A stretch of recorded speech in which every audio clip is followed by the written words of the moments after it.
Okay, tonight I'm very thankful for the time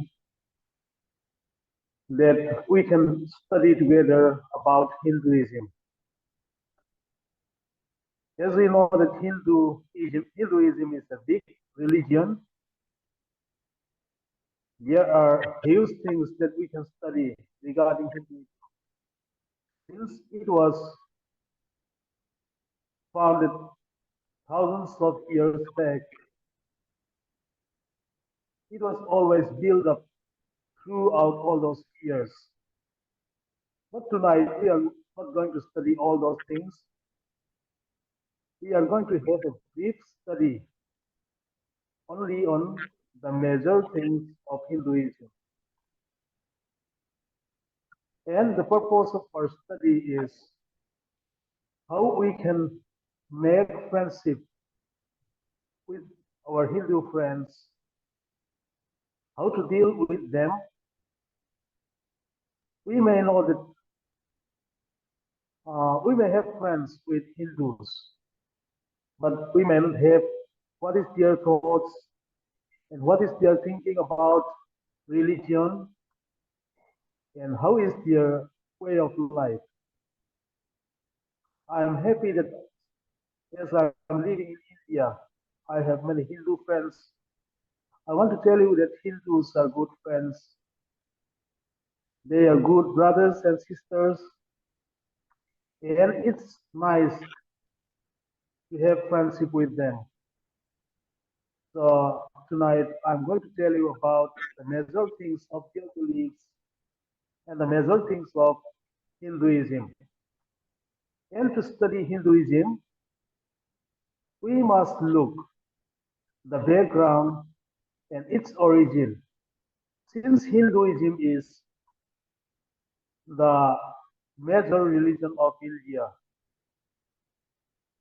to study how it is originated, we must study the people of India. And it is good to understand that in India there are different kinds of people. The scholars said that the Dravidian are the first inhabitants of India.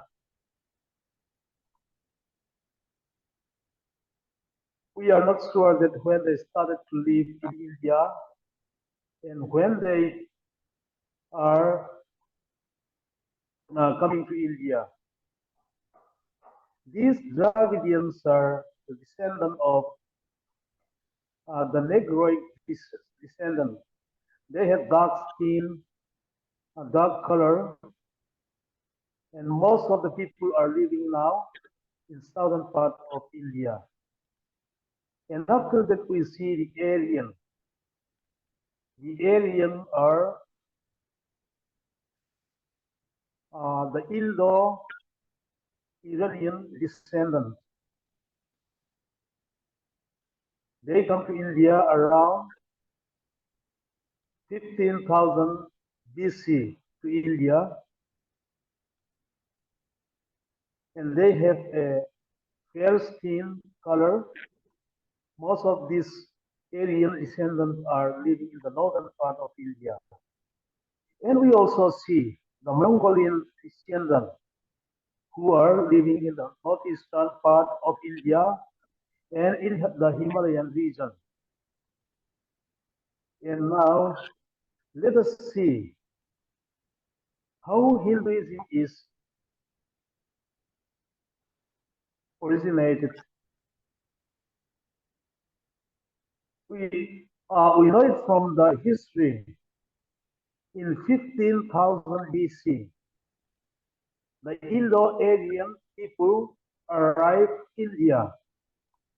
In those days, the indigenous people who are the Dravidians were living in India, and they were living in the Indus Valley region.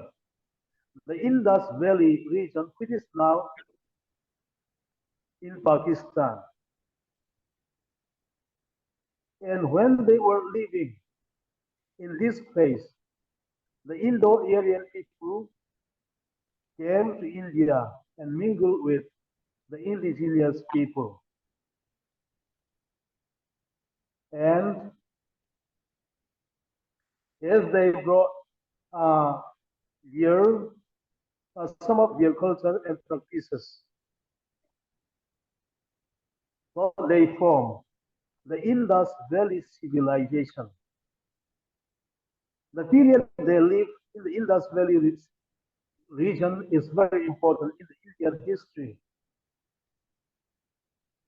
So, as they were forming new culture, since they were living together, they formed new culture, new styles of living, and they developed many things when they were living in this place. And during those days, some travelers from Greeks and Persian used to come to this place. And as they see these people, they call them Hindus, according to their pronunciation. The word Hindus comes from the word Indus, which is the name of the river. The Indus, in the Greek way of pronunciation, is Indoi, and as the Greek and Persian traveler came to this place, they called them Hindus. From that day on, the word Hindus was started to use. And all those practice and all the civilization was called Hindus. Actually, the word Hindus was not a religion at the first time. It was used to mean to call the people who are living in the Indus Valley region, and it was a kind of civilization, firstly. But as time go on, that civilization, in that civilization, they started to worship God and all those culture and all those things together, they form as new religion. So now it become the Hindu become a religion. Now in the world, it is one of the oldest religion. Some scholars said that it was formed by the Dravidian in between 2300 to 15,000 BC. If it was true, this may be the oldest religion in the world, but it is not sure that whether it was really started before 15,000 BC. And Hinduism, many scholars thought that it doesn't have a single founder. It is a fusion of many beliefs. As we have said that it was at the beginning not a religion, it was civilization or culture. And it was developed and became now religion. So it may be true that it doesn't have a single founder because it is built up with many beliefs by many scholars or many religious people. Now, it has 900 million followers all over the world. and 95% of all the followers of Hinduism live in India. So India is the home of the Hindus. It is one of the largest religions of the world. And we can see the timeline of Hinduism in this way. Since 15,000 BC to 500 BC, it was called the Vedic period. And 800 BC to 200 CE was known as Epic period. 500 BC to 500 CE was also known as Puranic period. And 320 CE to 650 CE was called Classic period. In this timeline, in the Vedic period, they have written many Vedic. It is something like songs. And in the epic period, they wrote many epics and composed many epics. Likewise, the timeline of Hinduism can be divided in such way. And it was developed in that way. They were founding new structures and developed their beliefs and religion. And they started to worship deities whom they call Vishnu, Shiva, and Devi. In those years, they started to believe these deities, Vishnu, Shiva, and Devi. These are the name of their gods.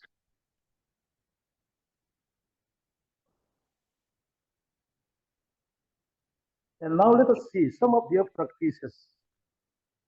We may not be able to see all their practices because since it is a huge religion, they have many practices, and their practices is different, state to state, and place to place, and region to region. Their major practices are dharma. Dharma means a cosmic law. It is the right behavior and social order. Or we can also say that it is an individual duties regarding customs and laws. In short, we can say dharma is a good work, a personal duty of the Hindus, which they are supposed to do. And the next one is yoga. Yoga is a spiritual and ascetic discipline. In yoga, they are physically disciplined, controlling their body and even their hearts and mind. This is a spiritual duty and ascetic duty to meditate only the things of God. They control their minds, their eyes, and even the movement of their body, the way they sit, so that their whole being may be controlled and seeking the Lord, their God. And sati, the third one is sati.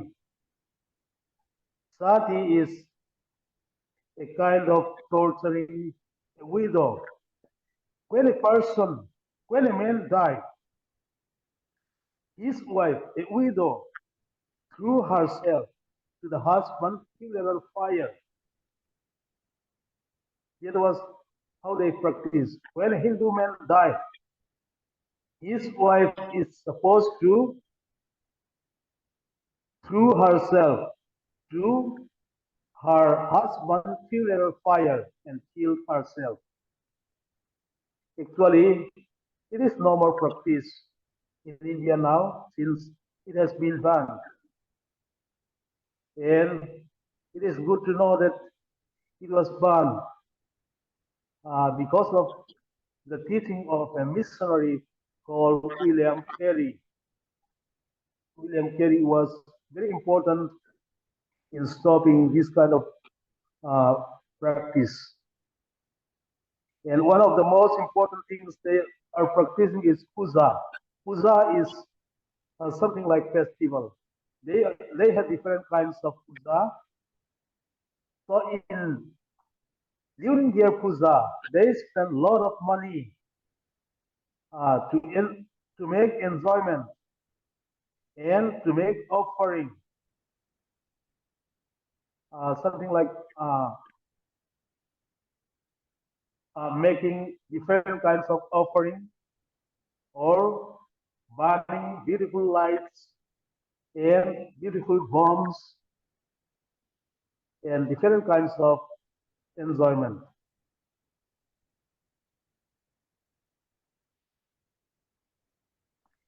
And from Hinduism, they form different kinds of new faiths. As we have said that the practice of Hinduism is different, slightly different from state to state. From the teaching of Hinduism, Buddhism was formed. We may, we may know that the founder of Buddhism is Gautama Buddha. Gautama Buddha was an Indian man. He thought that he needed to seek God. He had in his heart the desire to meet God. And according to the belief of Hinduism, a person must discipline himself or torture himself or need to go to pilgrim to meet God. Buddha started to go out from his house seeking the Lord. And according to him, he said that he met God. And his teaching was which he received from God. So he formed Buddhism. Now Buddhism became one of the great religion of the world. And Zionism is also formed from Hinduism. There are some people who are still following Zionism in India, and Sikhism. Sikhism become one of the states of India known as Punjab religion. The Punjabis are following now Sikhism in Punjab state, and they are many in numbers, and they can be found in all parts of India. And in Hinduism, they have different books, important books, holy books, and these books are known as Vedas, and these Vedas are divided in different sections. They are known as Rig Veda, Sama Veda, Yajur Veda, Ahar Veda, and they believe that these books are written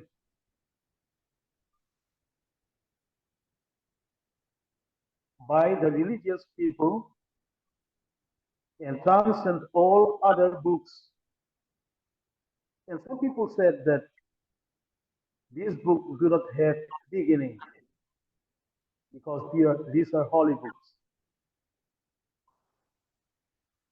And there are also some other books, Upanishads, Bhagavad Gita, 18 Puranas, Ramayana, Mahabharata. Some books are written as an epic, and some are written as something like a drama, uh, like Ramayana is the story of Rama and Sita. It is something like his love story about God and goddesses. So these are important and regarded as holy books in Hinduism.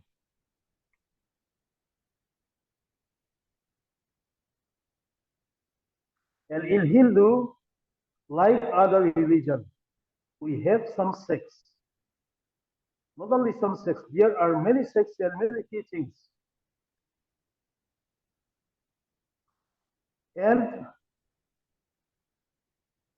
in India, the Indians are religious people, and it is very easy to deceive. It is said that if a person found a new religion, he will immediately have thousands of followers in India because when men and women are religious, they are thirsty of religious things and they are easy to deceive if they are not properly founded in their religion.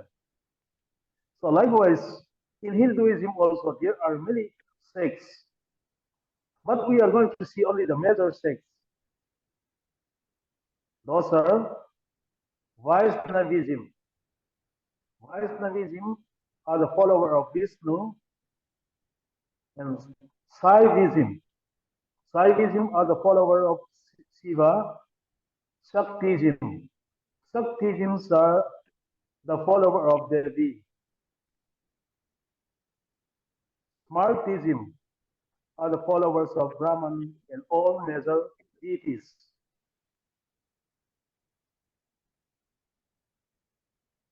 And in Hinduism, they also have Holy Trinity, Brahma, Vishnu, and Shiva. All these three gods are the manifestation of one God. In Hinduism, they believe in one God, one who is in heaven or one who is above, the creator of things, the creator of all things. But that one God is manifested in different gods. So, in the Holy Trinity, Brahma, Vishnu, and Shiva are the manifestation of the only one God. That is only our teaching. Even though there are millions of gods in Hinduism, but most people believe that there is only one true God. But that only one true God is manifested in different way and in different gods. And the major three, Brahma and Vishnu and Shiva, are the Holy Trinity.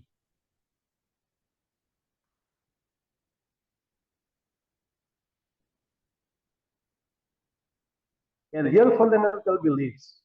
Now let us see. Hinduism is something like a way of life,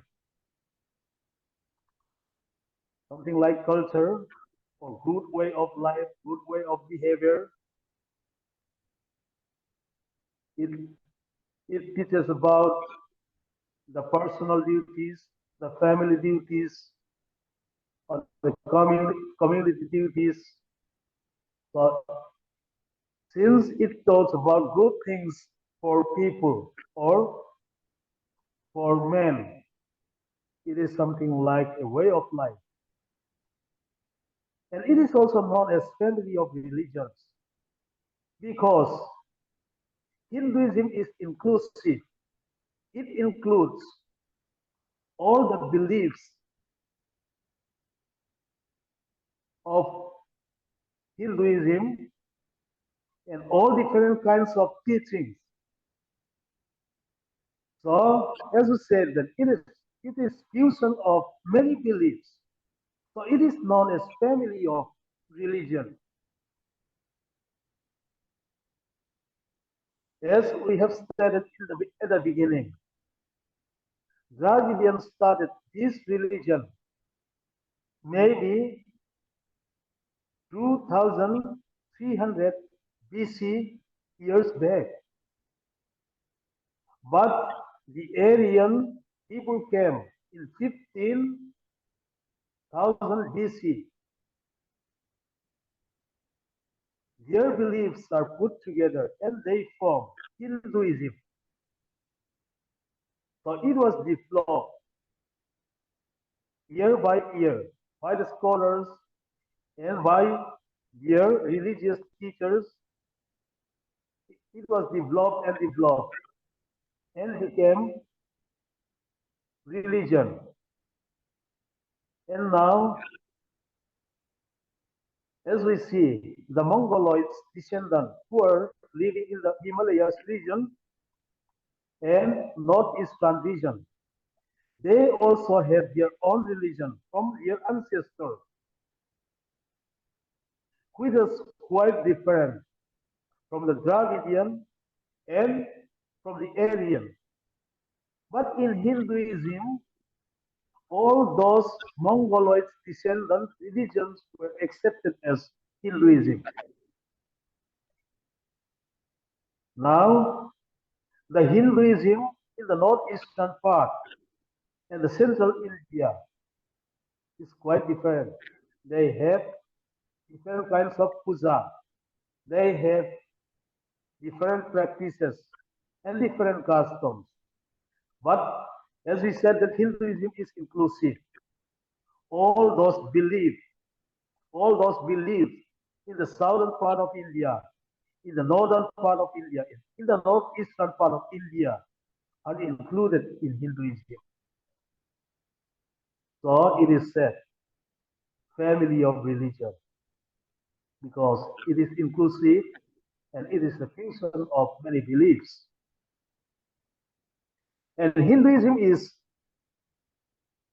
henotheistic. They worship a single deity known as Brahman, which is the one who is above, the Brahma, or they also said Parameswar. Parameswar. The word Parameswar in English is God, who created all things, the only God. But they recognize other gods and goddesses. Firstly, they believe the only one God. And secondly, they recognize all other gods and goddesses. They recognize Jesus Christ is one of the many gods. They recognize Allah is one of the many gods.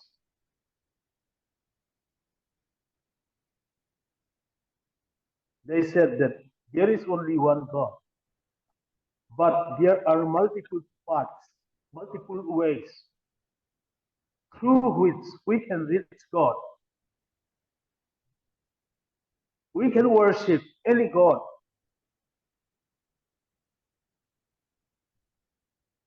Instead of or on behalf of the only true God. To reach the only true God, we can worship, we can reach Him through worshiping some other God who wishes.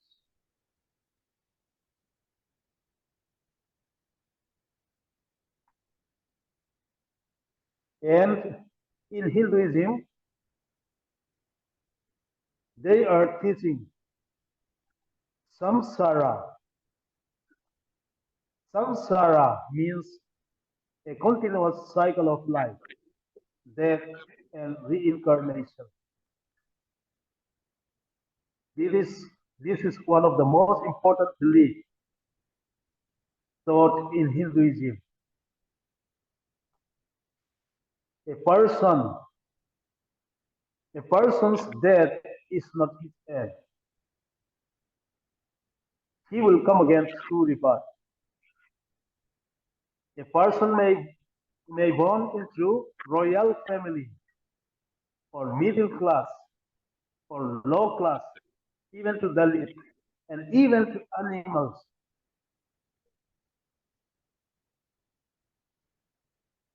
So the cycle is going on. When a person dies, he'll he'll be born again, do some other thing or some other man in some other class. And for this, what they call karma is very, very important. In karma, karma means universal law of cause and effect. If you do good, you'll be blessed. If you do bad things, you'll be cursed.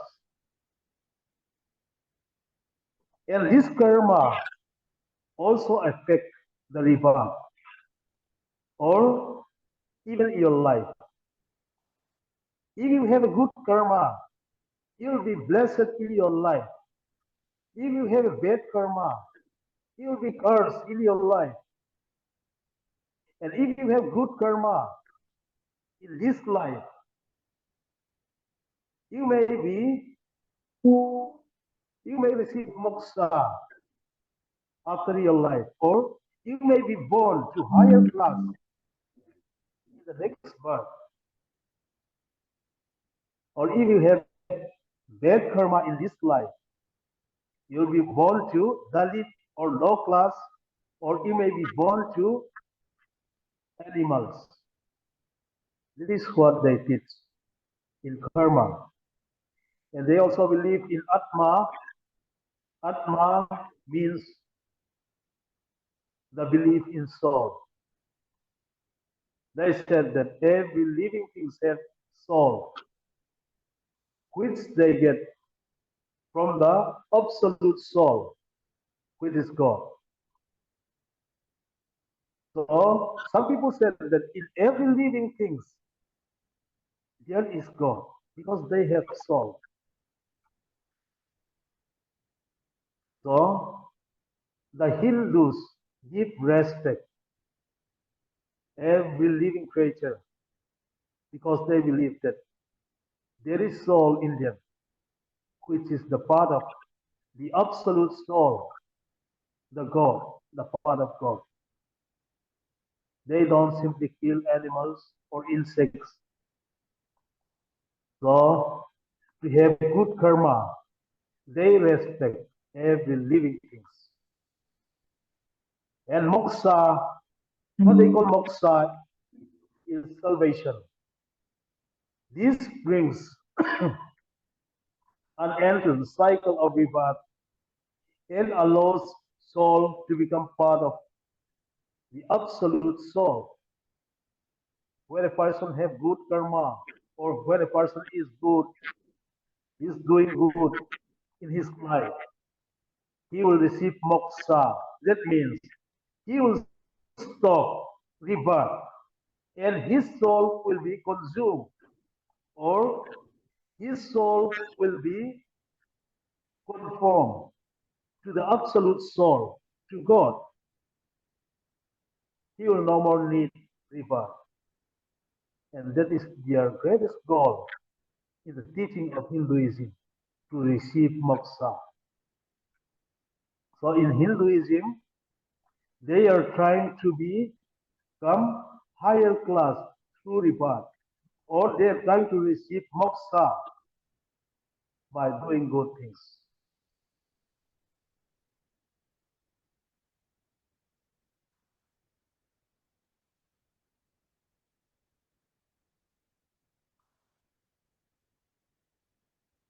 They are teaching that people action determines current life and future lives. And Dharma is goal of following good conduct. This is a code that emphasizes good conduct and morality. So they have reverence for all life, especially cow. They consider as sacred because there is God inside the cow. Lakshmi, cow is something like the representative of Lakshmi God. And regarding food, they don't eat beef or pork. Many of the Hindus are vegetarian because they don't want to kill and they don't want to eat meat.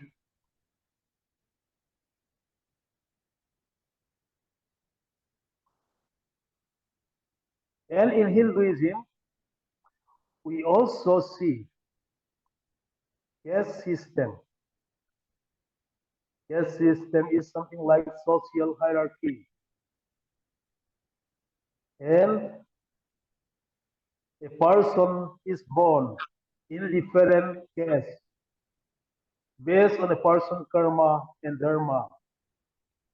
That means a person good conduct of his life or bad conduct of his life, what he is doing in his life will affect his next life or his future life. And this teaching, yes, system was dated back to 300,000 years.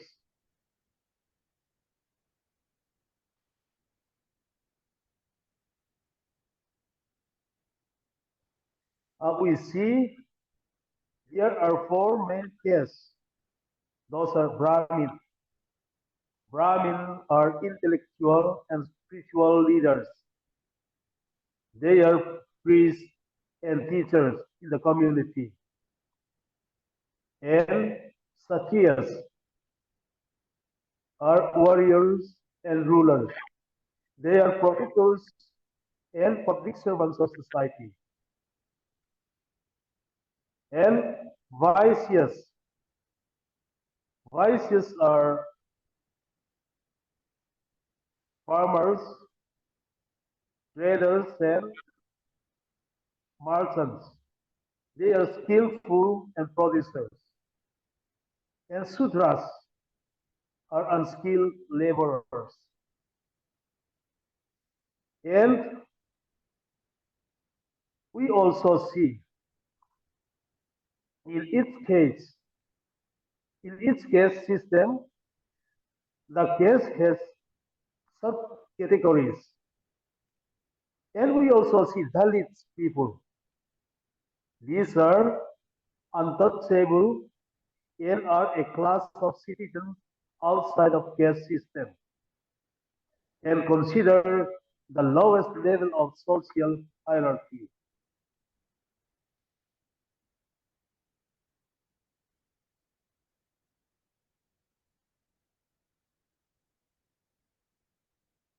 This caste system determines every aspect of life and status of their life for centuries, socially, professionally, and religiously. A person, a high class, is regarded socially high. Professionally, he must be at high rank, and religiously, he must be at high rank. So this affected the Hindus centuries of years in the past. But when the Indian got independence in 19, uh, 45 or 47, I'm not sure. I forgot. independence. After independence, caste system was banned by the government, but the influence is still continuing even today. So some traditions still remain. For example, a person must marry within his own caste only.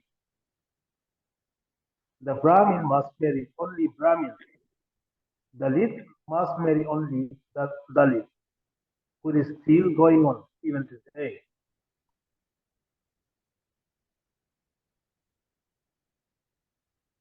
So those are some of their major beliefs, practices in Hinduism.